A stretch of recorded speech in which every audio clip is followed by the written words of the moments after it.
Alright, so in this exercise, we will install Homebrew, which is a package manager for Mac OS. This is not a mandatory tool you need to have, but it is good to have because it's very easy to install some utilities in Linux. So let me show you how this works.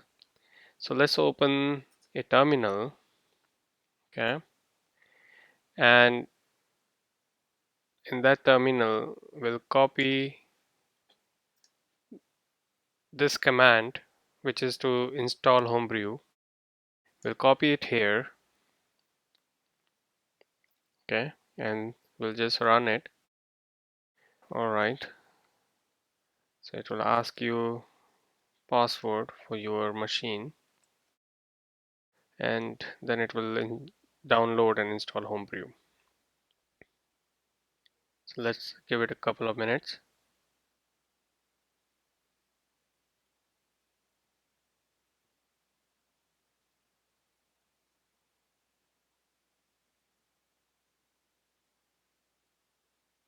All right, so we can see that the installation is successful, and we can see it in directory called user local homebrew.